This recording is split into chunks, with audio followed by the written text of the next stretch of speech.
Hello everybody, welcome back to the Snark Library.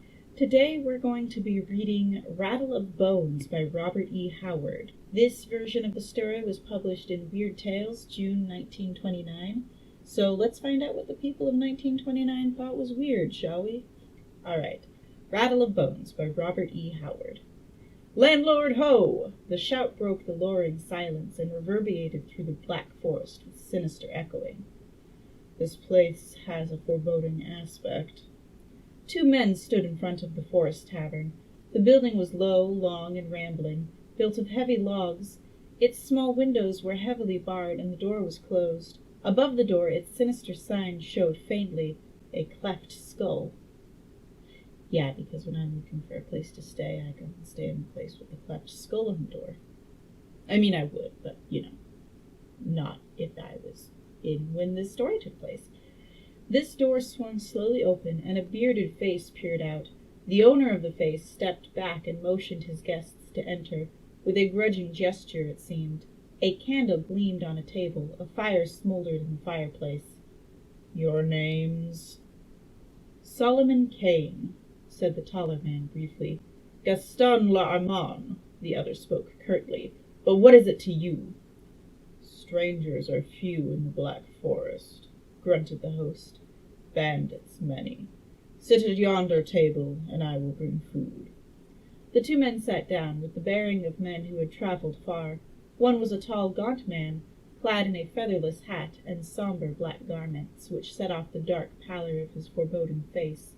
The other was of a different type entirely, bedecked with lace and plumes, although his finery was somewhat stained from travel.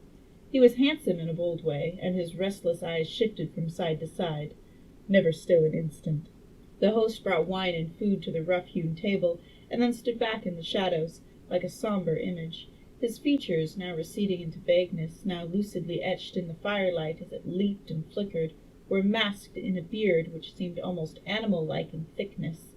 A great nose curved above this beard, and two small red eyes stared unblinkingly at his guests. "Who are you?" suddenly asked the younger man. "I am the host of the Cleft Skull Tavern," sullenly replied the other. His tone seemed to challenge his questioner to ask further. "Do you have many guests?" L'Armand pursued. "Few come twice," the host grunted. Wow, what a terrible advertisement for yourself. No, I don't have any return customers. Kane started and glanced up straight into those small red eyes, as if he sought for some hidden meaning in the host's word. The flaming eyes seemed to dilate, then dropped sullenly before the Englishman's cold stare. "I am for bed," said Kane abruptly, bringing his meal to a close.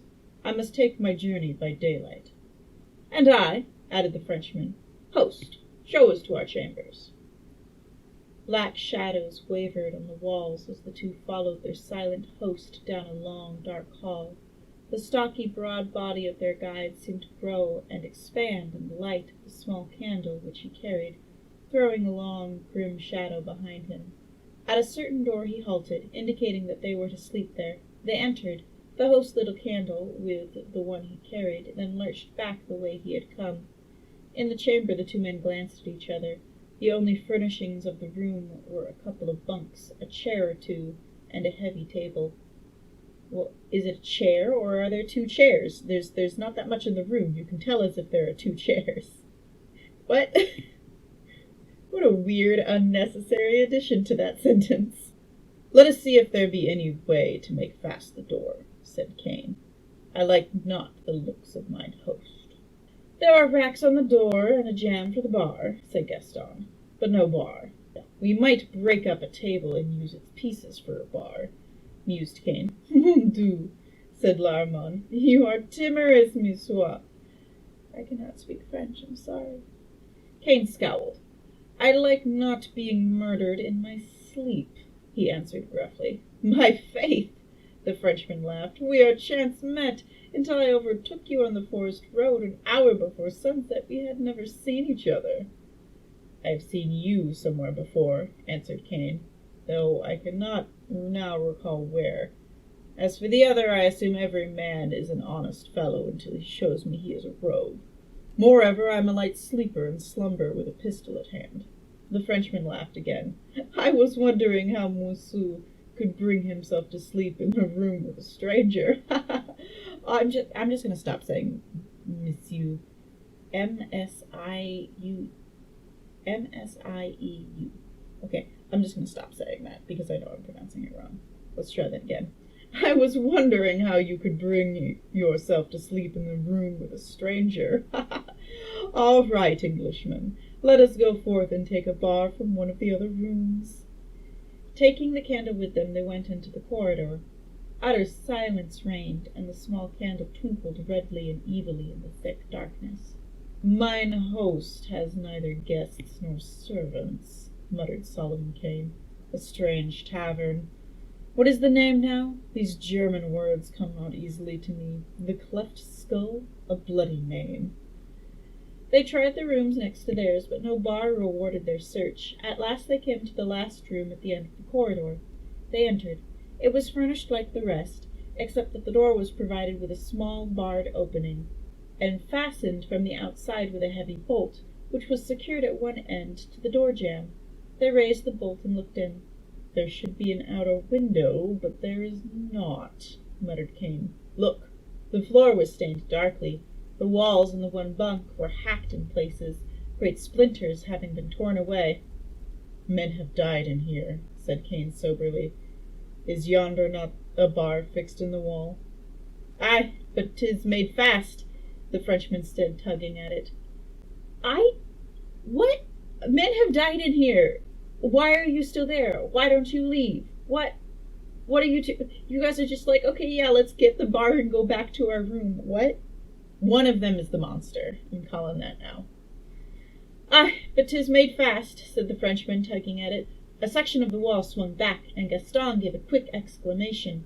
A small secret room was revealed, and the two men bent over the grisly thing that lay upon its floor. "The skeleton of a man," said Gaston, "and behold, how his bony leg is shackled to the floor. He was imprisoned here and died."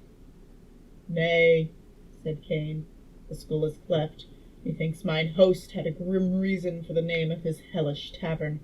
This man, like us, was no doubt a wanderer who fell into the fiend's hands." "Likely," said Gaston without interest.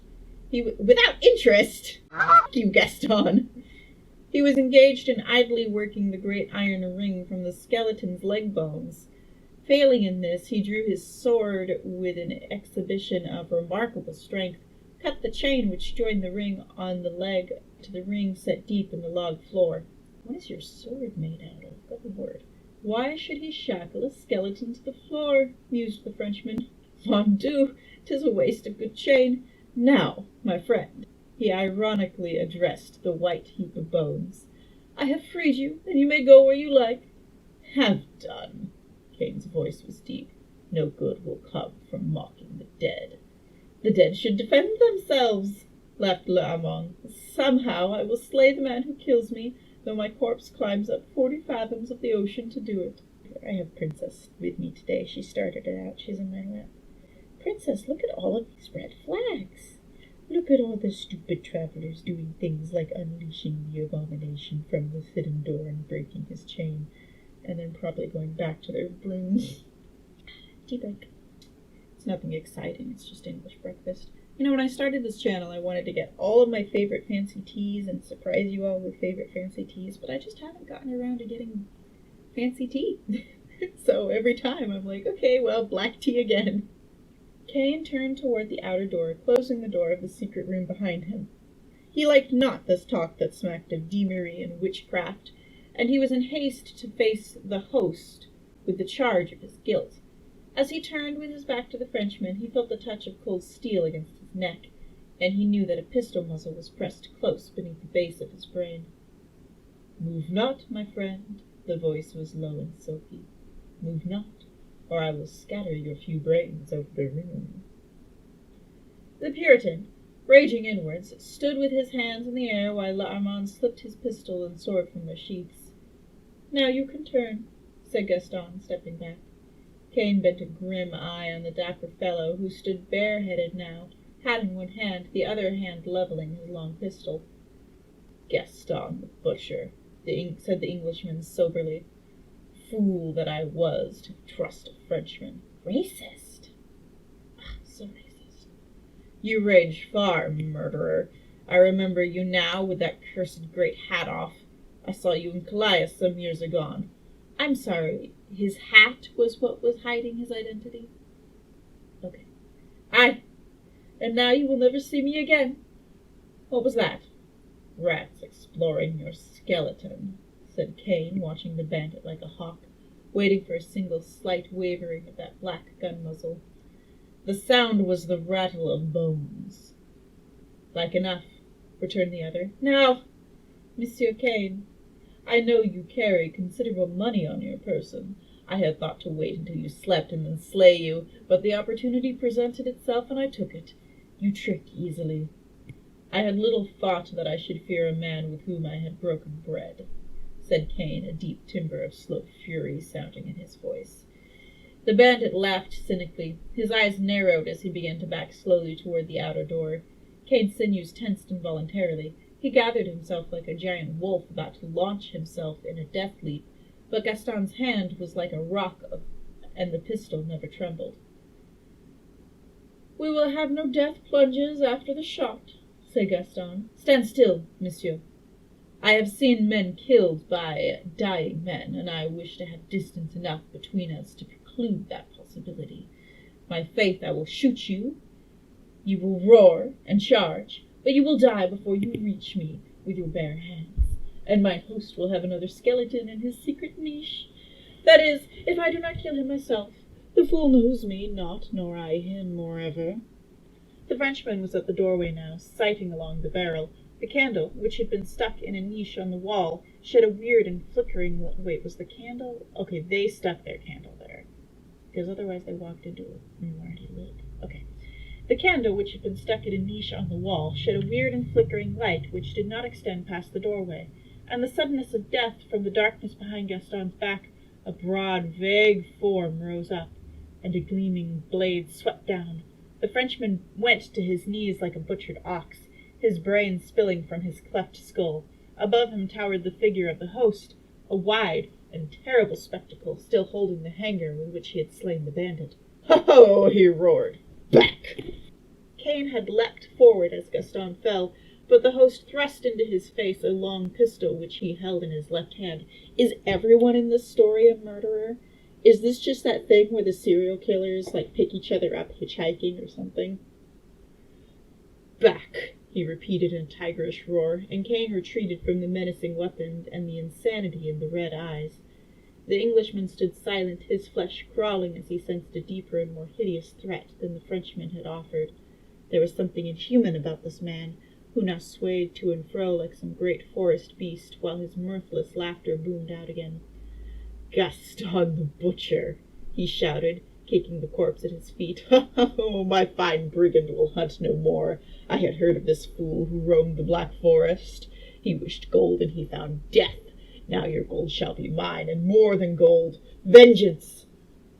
"I am no foe of yours," Kane spoke calmly. "All men are my foes. Look, the marks on my wrist. See the marks on my ankles, and deep in my back the kiss of the knot, and deep in my brain the wounds of the years of cold, silent cells where I lay as punishment for a crime I never committed."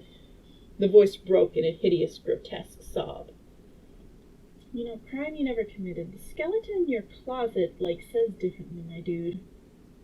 Kane made no answer. This man was not the first he had seen whose brain had shattered amid the horrors of the terrible continental prisons. "But I escaped!" The scream rose triumphantly. "And here I make war on all men." What was that? Did Kane see a flash of fear in those hideous eyes? "My sorcerer is rattling his bones," whispered the host, then laughed wildly. "Dying, he swore his very bones would weave a net of death for me. I shackled his corpse to the floor, and now, deep in the night, I hear his bear skeleton clash and rattle as he seeks to be free, and I laugh, ho ho! How he yearns to rise and stalk like old King Death along these dark corridors when I sleep, to slay me in my bed. Suddenly the insane eyes flared hideously. You were in that secret room. You and this dead fool. Did he talk to you? Kane shuddered in spite of himself.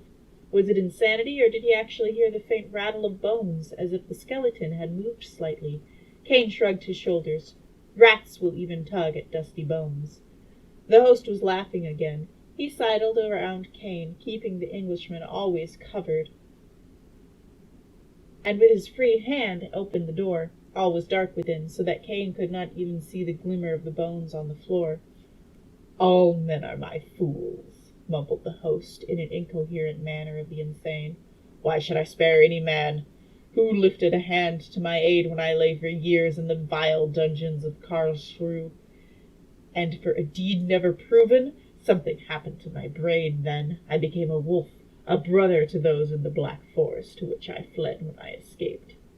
They have feasted, my brothers, on all who lay in my tavern, all except this one who now clashes his bones, this magician from Russia, lest he come stalking back through the black shadow when night is over the world, and slay me.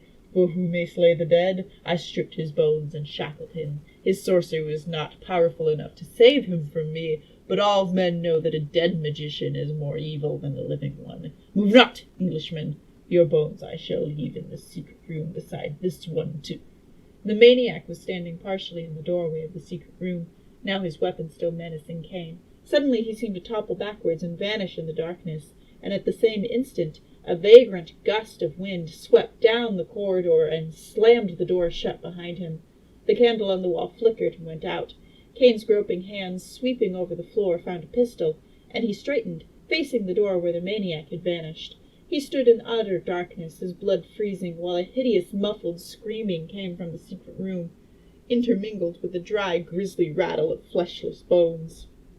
Then silence fell. Kane found flint and steel and lighted the candle. Then, holding it in one hand and the pistol in the other, he opened the secret door. Great God! He muttered, as cold sweat formed on his body. This thing is beyond all reason, yet with mine own eyes I see it. 2 vows here have been kept, for Gustav the Butcher swore that even in death he would avenge his slaying, and his was the hand which yet set yon fleshless monster free, and he— The host of the cleft skull lay lifeless on the floor of the secret room, his bestial face set in lines of terrible fear, and deep in his broken neck were sunk the bare finger bones of the sorcerer's skeleton. And that is the end of Rattle of Bones. That was really good, actually. I've definitely heard of Robert E. Howard before. He's one of those authors that, got their start on Weird Tales and took off and published a bunch of books. That was really good. I actually enjoyed that. I don't have much bullshit to say about that. I was really hoping that the Englishman was also going to be a murderer, so it could be that Spider-Man pointing meme. But other than that, that was good. Everyone who wasn't English was evil, which was a little weird, but I suppose it was the 20s. Anyways, thank you so much for joining me for Rattle of Bones. If you liked it, go ahead and mention that in the comments before. And if there are any short stories that you would like me to read, please say so. I'm always looking for more suggestions. Otherwise, I'm going to continue to just pick random stuff off of the most frequently downloaded on Project Gutenberg. And I mean, that's what got us this story, so no complaints there. Thank you again for joining me. Have a lovely rest of your day, and continue reading. Bye!